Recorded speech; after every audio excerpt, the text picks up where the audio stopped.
ये जो हमारा जन्म हुआ ये भाग्य के अधीन नहीं है, ये नवीन भाग्य निर्माण करने के लिए है। नहीं तो आदेश ही नहीं देते भगवान। पशुओं को आदेश नहीं दिया जाता क्योंकि वो भाग्य के अधीन है।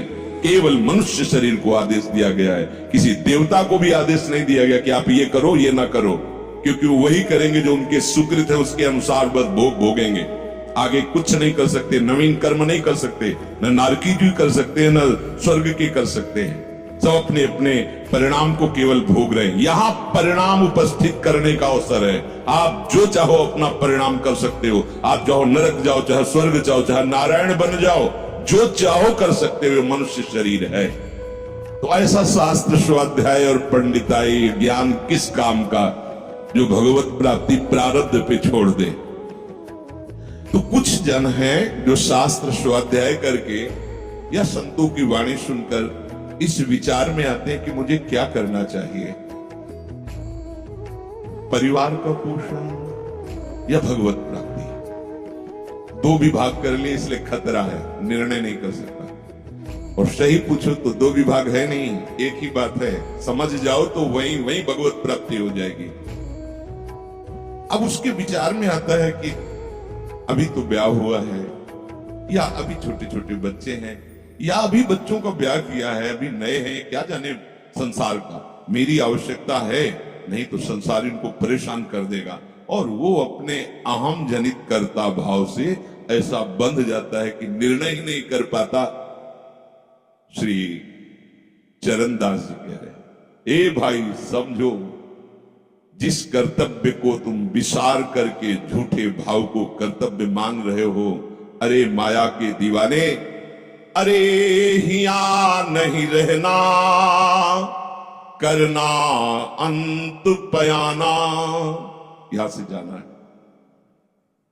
यहां से जाना है। ये भूल जाते हैं, माया की ऐसी भूल भुलैया है कि हमें शरीर में राग और शरीर संबंधियों के राग में सुख मिलने लगता है और लगता है कि मैं अविनाशी हूं। वैसे मैं तो अविनाशी ही है, पर विनाशी को लेकर मैं ये भूल कर बैठता है। और जिसको पकड़ा है वो सब विनाशी, सब विनाशी। गो गोचर जहां लग मन जाई, सो सब माया जानो भाई। दुनिया में लाखों का मेला जुड़ा, हंसा जब जब उड़ा तो अकेला उड़ा। समझो, ये माया की चाल है जो तुम्हें समझने नहीं दे रही। अरे भाई समझो, समझो, अरे माया के दीवानों, यहां से हमें जाना है, जाना है। कुछ साथ नहीं ले जाना है, कोई साथ नहीं जाएगा। बस तुम फंस गए हो मोह दलदल में। ये कुटुंब का मोह ऐसा मोह है कि कैसे तुम्हें बताए। याद ही नहीं आती कि मुझे जाना है, याद ही नहीं आता कि सब छूटना है। ये समझ में नहीं आता कि मैं आया किस लिए। बड़ी विचित्र भूल भुलैया है। मोह कुटुंब के अवसर खोयो। दो बातें आती है, परिवार का पालन पोषण, ये धर्म पालन करूं, या हरि का भजन करके भगवत प्राप्ति करूं। तो बोले मोह कुटुंब के अवसर खोयो। अवसर मिला है तुमने, भलो पायो दांवरे, चूक ना अवसर प्यारे, भलो पायो दांवरे। बड़ा अच्छा अवसर मिला है भजन करने का, चूक गए तो फिर पछताना पड़ेगा। हरि की शुद्ध बिसराई। अब वो निर्णय करता है परिवार के पोषण का, क्योंकि मोह ममता है। पीछे का हर बार सत्संग में कहते हैं कि पीछे का रास्ता एकदम बंद हो जाना चाहिए, कि आगे कोई भयावह स्थिति आवे तो लौटने का रास्ता नहीं रहना चाहिए। उपासक को पीछे का मार्ग बंद कर देना चाहिए। पर होता क्या है, अपने लोग बहुत कमजोर हैं, तो कदम ऐसे रखते हैं पर पीछे वाला पुष्ट बनाए रखते हैं कि अगर इधर थोड़ी भी आंच लगी तो कदम पीछे करके सुरक्षित हो जाए। वो सुरक्षित नहीं है, वो सुरक्षित नहीं है, वो असुरक्षा है। परिवार का राग, अन्य भरोसा, किसी देहधारी का भरोसा, किसी वस्तुओं, ये भरोसे लायक चीज है, अरे क्षण में बिगड़ जाने वाली चीज है। भरोसा तो हरि का है, भरोसा तो हरि गुरु चरण सेवा अनुसरो। ये भरोसा कभी तुम्हें विश्वासहीन नहीं होने देगा। ये भरोसा कभी धोखा नहीं, साधुते हो न कारज हानि, कभी तुम्हारा मंगल नहीं हो सकता। मोह कुटुंब के अवसर खोयो हरि की शुद्ध बिसराई। अब दिन तो बैल की तरह काम करने में व्यतीत हो रहा है और रात्रि नींद और भोग में समाप्त हो रही है। आठों पहर की 60 घड़ियां बेकार में इसने व्यतीत कर दी। एक क्षण भी शांति से बैठकर विचार नहीं किया कि मेरा जन्म किस लिए हुआ है, मैं क्या कर रहा हूं, और अपना कुशल चाहता है। इच्छिन हरि को नाम लीनो, कुशल कहां ते हुई, तब लग कुशलन जीव को सपने हो मन विश्राम। स्वप्न में भी शांति नहीं मिल सकती जब तक भजन नहीं करोगे। बालक अवस्था तो खेल में चली गई, जवानी हुआ तो अहंकार मद छाया, मैं करता मैं भोगता इसमें चली गई। जब वृद्ध आया तो रोग और चिंताओं ने घेर लिया। अब इतना दुखी है कि वो सोच भी नहीं सकता कि मैं इनसे दूर होकर भजन कर लूं। ये जो वो भजन का नाटक होता है, भजन में हम देखते हैं ऐसे ही लगा रहता है, कैसे हो और बढ़िया से और क्या करें, और मरने का ठोर आ रहा है और क्या करें, तुम आयो भजन करने के लिए और में भी फंसे हो, क्या कर दूं, कहां से कैसे व्यवस्था कर दूं। हम ही चला रहे हैं, भले वृंदावन में बैठे परिवार हमारे अनुसार चलेगा, हमारे ही, नहीं तो नष्ट हो जाएंगे। आए हैं वनवास करने के लिए, भजन करने के लिए, पूरा का पूरा प्रपंच पता लगता है।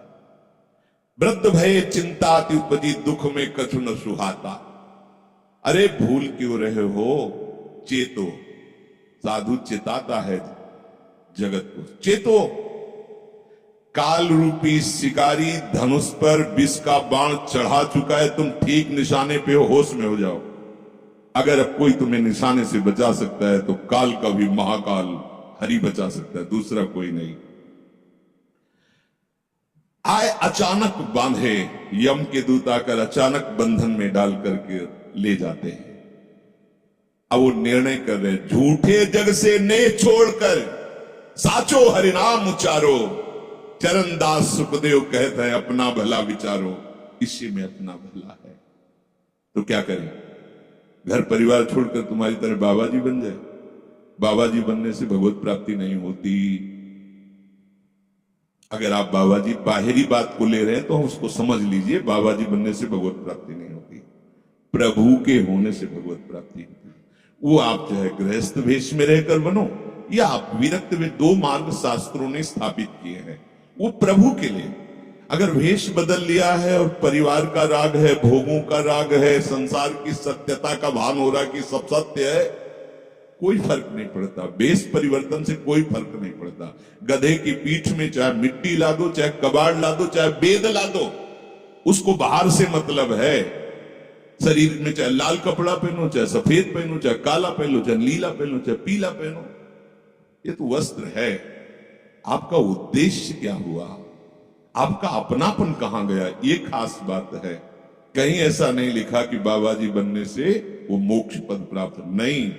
जहां संत की बात आएगी वहां लक्षण होंगे, जहां भगवत प्राप्ति की बात आएगी वहां मन का प्रभु में तन्मयता होना, प्रभु में डूबना, प्रभु के चिंतन में मगन होना होगा। वो चाहे गृहस्थ हो चाहे विरक्त हो, दोनों के। एक है कि संसार का व्यवहार पसंद नहीं तो निवृत्ति मार्ग का पथिक बन गया, और एक है कि संसार के व्यवहार को भगवत स्वरूप समझकर, भगवत अर्पित करते हुए अपने को प्रभु का मानकर, प्रभु को अपना मानकर चल रहा है, ठीक वैसे ही भगवत प्राप्ति उसको भी होगी।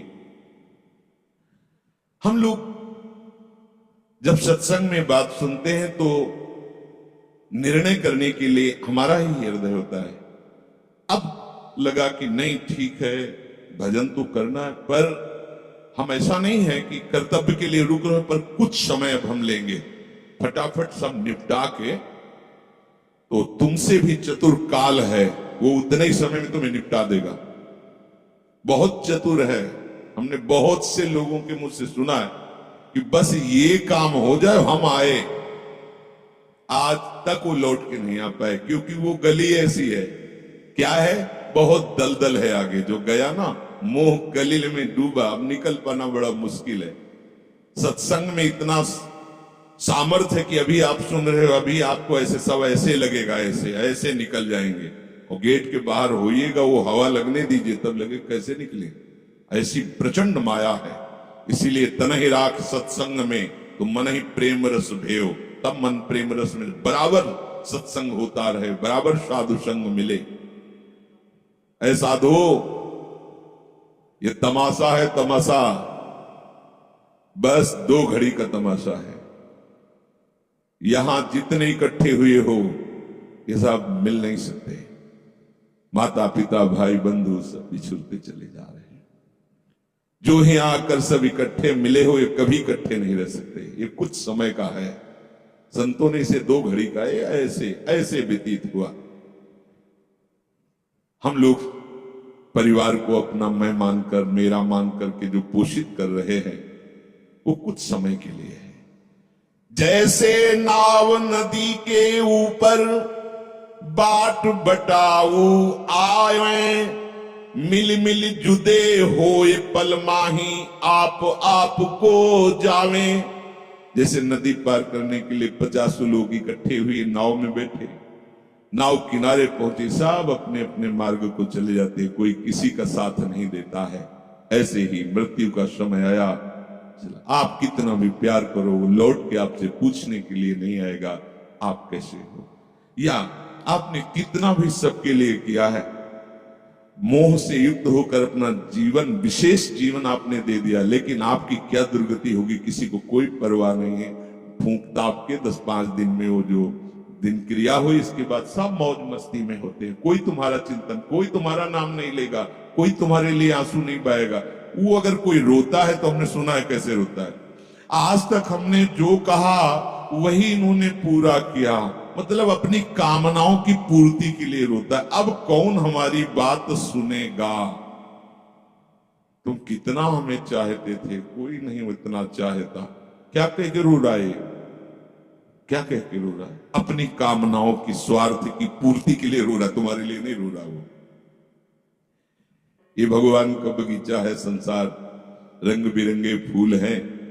कुछ तो कली ही मुरझाकर नष्ट हो जाती है, कुछ फूल खिलकर नष्ट हो जाते हैं, कुछ में ऐसी सुगंध आती, थोड़ा सुगंध फैलती, वो भी नष्ट हो जाते हैं। ये बगीचा केवल देखने में सुहावना लगता है बड़ा भयावना। इसमें मृत्यु का तांडव हो रहा है। आप देखो, प्रतिपल मृत्यु भयावह, पर कैसी माया है। सामने वाला पतिंगा जला, फिर भी वो जाके उसी में जलता है। ऐसे फूंक के आ रहे हैं एक को, और उनको ये वैराग्य नहीं हो रहा कि मेरे शरीर की भी यही दशा होनी, मुझे कुछ कर लेना चाहिए। ऐसी कुछ कर लेना चाहिए जिससे हम कालातीत अवस्था को प्राप्त हो जाए। क्यों नहीं कर पाता। दारा सुत संपत्ति को सुख, ज्यो मोती ओस बिलावे। यहाँ ही मिले और यहाँ ही नासे, ता क्यों पछतावे। अरे भाई, ये पुत्र परिवार का मिलन और ये सुख ऐसा है जैसे पत्ते में ओस की बूंद, कितने सेकंड में ढल जाएगी कुछ पता नहीं। ऐसे ही ये है। बड़े हर्षित हो रहे हैं, बाजे बजवा रहे हैं, बहुत दिनों बाद लड़का हुआ है, फूले नहीं समा रहे, और काल की अवधि बहुत अलग खत्म। अब वो बूंद जो है पत्ते में गिर गई। अब किस बात को लेकर यहां खुशी मनाई जाए, किस बात को लेकर हम यहां गर्व करें। बहुत सावधानी की जरूरत है। जो यहां मिला वो यहीं छूट जाएगा। आप जब जाओगे तो आपके साथ हरि भजन वो किया नहीं, आपके साथ ही हरि उनको माना नहीं। क्या करो, कुछ दे दे, क्या सबको सुख देने की भावना, सब में प्रभु की भावना। जो भी तुम्हारे पास मन वचन कर्म से प्राप्त हुआ है वो सबको सुख देने के लिए है, सब में प्रभु है। ये बात समझ में नहीं आएगी। सबको क्यों सुख दें, क्योंकि सुख मिलना है। आप सिद्धांत समझो, आप सबके सुखों को खींच करके उनको दुख देकर सुखी होना चाहते हो, तो वो दुख लौटकर बड़ा भारी रूप रख करके आपको भोगना पड़ेगा। आप दूसरे को सुख दिए तो सुख लौट के बड़ा भारी सुख आपको देगा। ये सिद्धांत समझो ना, पर समझ ठीक है नहीं। तो हम दूसरे को दुख दे करके अपने को सुखी मानना चाहते तो वो दुख बहुत बड़ा रूप रख के आता है और हम दुखी हो जाते हैं। नहीं, आज तक तो सब लोग सुख के लिए ही कर रहे हो, तो सुखी हो जाना चाहिए। मतलब गलत है, कहीं ना कहीं सिद्धांत गलत है। सत्संगति को लाभ बड़ो है, साधु भक्त समझावे, चरण दास ही राम सुमिर ले, गुरु सुख देव बतावे।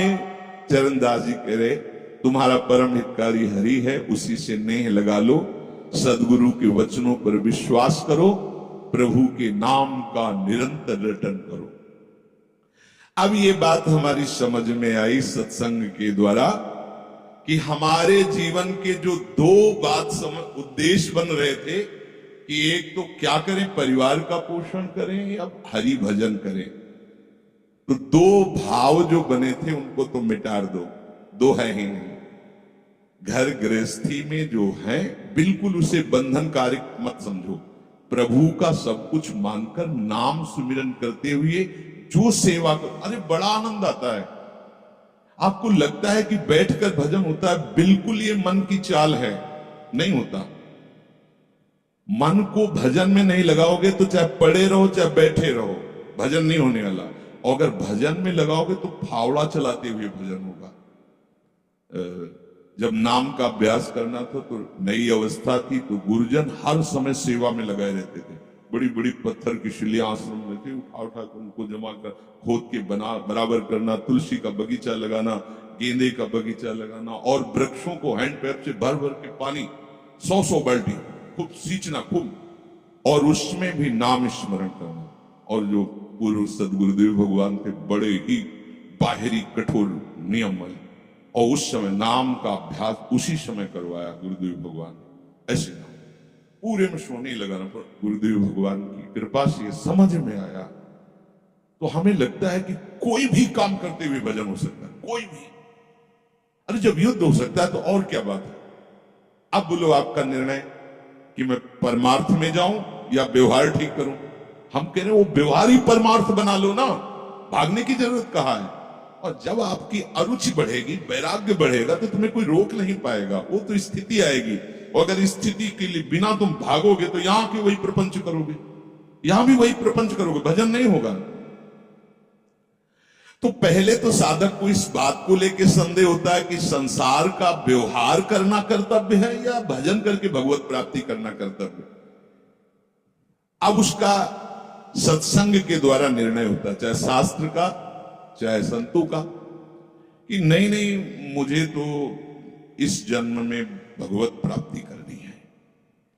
संसार के इन सब कार्यों को तो बहुत जन्मों में किया है, अब इस जन्म में भगवत प्राप्ति करनी है। ऐसा निर्णय सत्संग से होता है। जब ऐसा निर्णय हुआ तो भोग उसे कड़वे लगने लगे। ये शरीर का विलास, इंद्रियों का विलास उसको एक दुखद लगने, कैसे कैसे छोड़ूं, कैसे हटूं। अब उसी को वैराग्य कहते हैं। अब उसके अंदर वैराग्य बढ़ने लगा। जब वैराग्य बढ़ने लगा तो वो प्रभु की तरफ चलने के लिए उतावला हुआ। अब उसके सामने प्रभु की तरफ चलने के लिए जो बताने वाले वो शास्त्र हैं और वो संत जन हैं। अब इतने संत जन हैं कि उनके सबके अलग अलग साधना है, अलग अलग उपासना है। इतने शास्त्र हैं कि उनकी अलग अलग धाराएं हैं, और बिना इसके कल्याण नहीं होगा। हर सब कोई कहता है हमारा मार्ग ठीक है, सब सिद्धांत कहते हैं इससे भगवत प्राप्ति, इससे भगवत प्राप्ति, इससे ऐसा, इससे। वो साधक फंस जाता है कि चलूं तो किस में चलूं। उसके सामने साध्य और साधन विषयक तरह तरह के भेद साधकों के द्वारा, संतों के द्वारा, भक्तों के द्वारा डाले जाते हैं सामने। फिर शास्त्र को पढ़ता तो बहुत सी बातें शास्त्र में निकलती हैं, और वो बेचारा परेशान हो जाता है कि अब मैं क्या करूं। संसार का तो सत्संग के द्वारा समझ लिया कि ये ठीक नहीं, मुझे भगवत प्राप्ति, पर कैसे भगवत प्राप्ति करूं। अब इसका निर्णय करना उस नवीन साधक के लिए बहुत कठिन होता है। परंतु भगवत कृपा का वो जिसने आश्रय ले लिया वो यहां टिकता नहीं इस संशय में। परमार्थ भगवत कृपा से पुष्ट होता है। सबसे पहले प्रभु हरि को गुरु बनाना चाहिए। वही सबके गुरु हैं। जब हम घर से निकलने की सोच रहे हैं उस समय वो सोच भी गुरु दे रहा है, वो हरि गुरु उस समय सोच भी दे रहा है वही। तो जब हमारी ऐसी स्थिति आती है कि हम निर्णय नहीं कर पाते तो अंदर से प्रभु को पुकारना चाहिए, हे गुरुदेव हरि, आप प्रकट रूप में मिलो और मेरा समाधान करो। अब जो ही वो अंदर से ऐसी दशा में प्रभु की शरण होकर के पुकारता है तो भगवत कृपा उसे सदगुरुदेव के रूप में प्राप्त हो जाती है। ये ओहो, जो मैं खोज रहा था वो मिल गया। वो अंदर से भगवान उसको वहां पहुंचा देते हैं, वो बात सुनवा देते हैं, वो संयोग बैठाल देते हैं, जिससे उसके सारे संशय नष्ट हो जाते हैं। अब वो संपूर्ण शास्त्र और संपूर्ण संतों के मत को प्रणाम करके अपने गुरुदेव की आज्ञा पर चलने लगता है। अलग अलग वर्णन है संप्रदायों के सिद्धांत, अलग अलग शास्त्रों की युक्तियां वर्णन है। हम कितनी युक्तियां पार, कितनी चलेंगे तो एक युक्ति में ही। तो इतनी बात समझ लेना है कि हम प्रभु के अंश हैं, इसमें किसी भी संप्रदाय का कोई कटाक्ष नहीं। जीव प्रभु का अंश है, इसमें किसी भी संप्रदाय की कोई टिप्पणी नहीं है ना, ठीक है। दूसरी बात, संसार भगवान की माया है, सब संप्रदाय है ना, तो इस माया को त्यागना है। बात समझ में आ गई। तीसरी बात है, भगवत प्राप्ति करनी है। ये तीन बातें किसी भी संप्रदाय में कहीं भी कोई काट नहीं इनकी। हम प्रभु के अंश हैं, ये संसार माया के द्वारा रचित है। संसार का, संसार के भोगों का त्याग करने वाला ही भगवत प्राप्ति की योग्य होता है। भगवत प्राप्ति करना हर संप्रदाय का लक्ष्य है, चाहे उपासना कुछ भी हो। संसार का त्यागना हर संप्रदाय का लक्ष्य है। कोई भी आप शास्त्र सिद्धांत या संप्रदाय देखिए, संसार के भोगों का, संसार की आसक्ति का त्याग, और हम प्रभु के हैं, ये सिद्ध बात है। किसी भी संप्रदाय में हो, जीव भगवान का अंश है, ये निश्चित बात है। तो ऐसा निर्णय गुरुदेव की कृपा से स्वाभाविक हो जाता है कि अब सब सिद्धांतों को भले सुन लें, लेकिन हमें चलना का हमें पता है। हमारे गुरुदेव ने हमें बता दिया है, हमारे माई श्यामा जी को राज, हमें चलना। राहु को काहू मने दिए, पर मेरे प्राणनाथ श्री श्यामा शपथ करो दृढ़ छिए, मन क्रम वचन त्रिशुद्ध सकल मत, हम श्री हित हरिवंश उपासी, हा हरि रा राधा वा वृंदावन सा सहचरी। साधक की बुद्धि गुरुदेव के प्रताप से उपासना में निश्चल हो जाती है। एक एक बात को समझिए। प्रभु कह रहे, जिस काल में शास्त्रीय मतभेदों से विचलित हुई तेरी बुद्धि निश्चल हो जाएगी, परमात्मा में अचल हो जाएगी, उसी काल तू योग को प्राप्त हो जाएगा। कैसे होगी निश्चल? अगर हम शास्त्रों को भटकते रहो, कई बार समझने के बाद भी ये निश्चय होता था कि ये आश्रय ठीक है या अहम ठीक है। क्योंकि जब एको हम बहुश्यामा वही ब्रह्म बहुत रूप, मैं भी तो ब्रह्म हूं ना। मैं भ्रम से अपने को अंश मान रहा हूं, भ्रम से अपने को जीव मान रहा हूं, भ्रम से अपने को शरीर मान रहा हूं, वही हूं। सेवक से विभाव बिन भव न तरी उर्गार। काकभूषण जी कह रहे, बिना सेवक और स्वामी के भाव के संसार से तरा नहीं जा सकता। एक में है सेवक स्वामी भाव के बिना नहीं तरा जा सकता, और एक है कि जब तक सेवक स्वामी भाव भेद है तब तक अविद्या है, अविद्या है तो मोक्ष नहीं। बड़ा झंझट है, बड़ी समस्या है।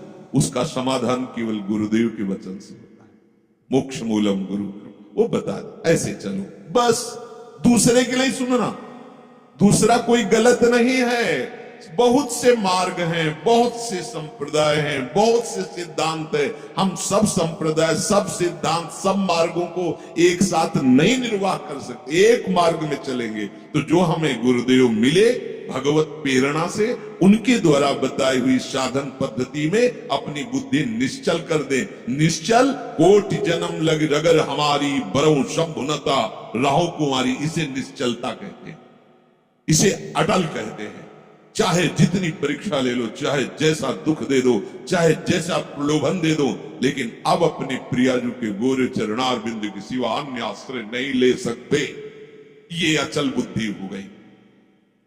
साधक की बुद्धि निश्चल हो जाती है कि अब तो मुझे केवल प्रिया प्रीतम का नाम रटना है, प्रिया प्रीतम की सेवा करनी, प्रिया प्रीतम के भरोसे में रहना और प्रिया प्रीतम के पास ही जाना है। ये निश्चय लगभग लगभग ऐसा तो हो गया होगा, क्योंकि सत्संग सुन रहे हैं बहुत काल से। कई बार सत्संग में कहा चित्त का समाधान हो जाना ही उपासना की परिपक्वता है। यदि आपसे कोई प्रश्न करे कि आपका उपासना का स्वरूप क्या है, तो श्री राधाजुग चरण निवास, बस आगे कुछ है ही नहीं। हमारा केवल उपास्य तत्व प्रेम, प्रेम का मूर्तिमान स्वरूप लाडली लाडली के गोरे चरणारविंद, बस भजन साधन ये सब उनकी कृपा से हो रहा है। हमारा लक्ष्य केवल लाडली, भरोसा केवल लाडली, अपनापन केवल लाडली। अभी जीत गए, अभी जीत गए। ज्यादा जैसी तरिवंत प्रपंच बंच सब काल प्याल को खायो, ये जिए जान श्याम श्यामापद कमल संग सिरनायो। मुझे प्रियालाल को प्राप्त करना ये दृढ़ निश्चय हुआ गुरुदेव की कृपा से। ऐसा दृढ़ निश्चय होने वाली बुद्धि को अचल कहते हैं। जब दृढ़ निश्चय हो जाता है तो साधन अब सिद्धावस्था में परिणित होने लगता है। ध्यान रखना, जब तक ये करें कि ये करें कि ये करें कि ये करें ऐसा चलता रहता है तब साधक रहता है। और जब ये निश्चय हो गया है अब उसका साधन सिद्धावस्था की तरफ जा रहा है, क्योंकि अब उसको निश्चय की जरूरत नहीं, वो हो चुका है। प्यारी जो प्यारे जो वृंदावन धाम, नाम रूप लीला उनके गुणों का गायन, ये हमारा तय हो चुका है। इसमें कोई मिलावट नहीं होगी। अब साधन नहीं हो रहा, अब वो धीरे धीरे परिपक्व हो रहा है, गाढ़ हो रहा है, वो सिद्धावस्था की तरफ जा रहा है। तभी प्रभु कह रहे हैं कि बुद्धिस्तदा योग मवाप्स्यसि, अब वो योग को प्राप्त हो रहा है। निश्चय हो गया, अब योग को प्राप्त